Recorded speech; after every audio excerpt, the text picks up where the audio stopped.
Okay, so we're going to go on to a couple of footwork drills that we can be used for agility training, particularly focusing on Kumite. Are these the best drills? Yes, no, any sorts of drills. But what these drills will help you do, and it can be no different than the other drills that your senseis have you do in class, is it builds a foundation. Now, if we're a Q grader and we're developing, it could probably be another 2 to 3 years until you get to grade for your Shodan hole, your black belt. So it's not a race, it's a long-term goal to develop. Now, if you watch the senior dance spar, they float and glide around the dojo. Now, whereas us, if we move it, so this is going to help you develop the foundation. So these are 3 simple drills. You can apply other drills.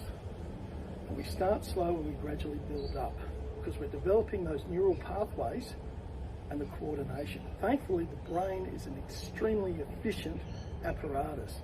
And the more you practice it, the more you do it, the more efficient and the smoother the movement becomes. So the first one is, and we're dealing with the common thing of expansion, contraction, as we talk about expansion, then contraction. So the first one we're going to do, and I'll do it side on for you. So I'll do it left leg back, is again, it's just a double shuffle. Now these can be quite easy, and it's just a case of soft knees. So our knees are soft, so we want to feel that our calves are loaded up, they're ready to fire. And we drive from the back one, we step forward to the first one, then we bring the back foot up, and then we step out again for our reverse punch. So it looks something similar to. Now, if you're new to this and you're struggling, forget about your punches at this time. Focus purely on the footwork. Once that becomes automated, then that will be easier for you to then coordinate. But when you're trying to coordinate the punching and the feet movement, you can get confused. So just avoid that to start with, or if you're comfortable, you can come back. Or we can just reset. So again, so if you have to, start slow. Start slow. Just remember, just like a baby, you cannot go from crawling to sprinting. So learn to crawl, learn to walk, learn to run, learn to sprint. Now the other thing, and the only technical side that we want to remember, is that if we are doing a lunge reverse, that we can step forward for our lunge, but we can't step straight forward for our reverse, because if we're in that still narrow line, our hips won't turn, we'll be punching out there when our opponent's there. So you have to make sure that as you step out, you step out, similar to a short fighting stance or your Zen Kutsudachi, so we can engage the hips and get the reach. And so we always make sure it's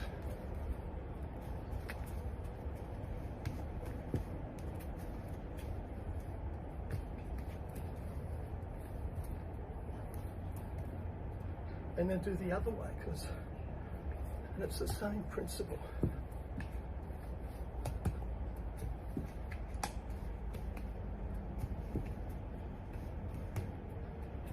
So you see, there's not that much to it. Start yourself slow and build up and develop the speed, because that's an important facet that we will become faster. When you start with, you're going to be clunky, you're going to feel uncoordinated. Don't worry about that. It's the maturity of your karate and of your movement. The more you do it, the more efficient your movement becomes and the faster it will become. Now that's a very simple drill, and whether it is a half shuffle, that one's just a double shuffle. I like it generally because when I'm sparring, I like to stand a long way away from people so I don't get hit. And so this way I can cover the ground when we do it sufficiently. Now, of course, then there's the other point in karate. It's 1 versus 1. Your opponent might want to attack you. And generally, especially in the lower cues, you know, when they start sparring, it's always this, moving backwards. And now if you see some of Xian's videos on the online portal, he'll talk about it's important in sparring that you keep your opponent in your hitting zone, but at the same time move out of their hitting zone. So when you move, you want to make sure they're in your hitting zone, but you're out of their hitting zone. Because if you're in their hitting zone, they can hit you too. And this is a simple drill to help you get off that line, slightly to the angle, keep them in, and instead of just backpedaling. And again with this one, if we do it here, is you can step back, bring the front foot back, step across, step out. Or you can leave that, just come across and step, across and step, and then go the other way.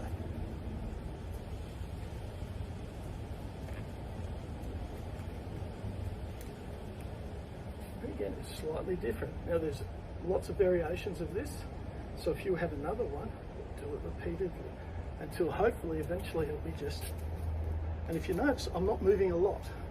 Remember, as I said, if a fist is coming for your face, you only have to move that far and it misses.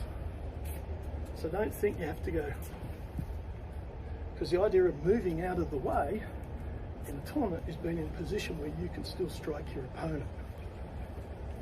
So again, that's another drill that we can do,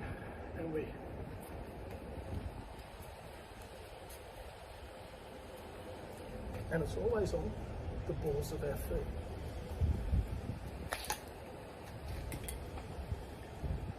So yeah, very simple, very easy, but it takes time to develop. So we've learned how to go forward and we can learn how to go back. The other time is, it's all right to practice doing this double shuffle. If you're sparring an opponent who is a tree trunk, just stands there, and you do the big lunge, you're really close to them, you can't get in an effective action or an effective technique. So sometimes you're not going to be able to just move forward. So another simple agility one for that. It's quite a simple drill. It does take some practice. So again, we're on a short fighting stance, and we can snap and then step out. So we start, so it's a small lunge, reverse, lunge, reverse.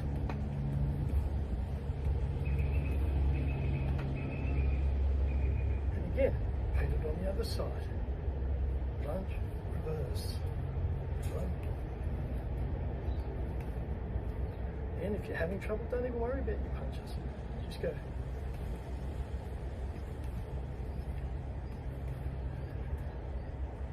And there we have, again, now how often should you do it? Very simple. The advantage of this is you don't need a lot of room. And you can do it every day, just for a couple of minutes. If you're standing there in the kitchen, washing the dishes, cooking dinner, or watching some TV, there's no reason why we can't just practice.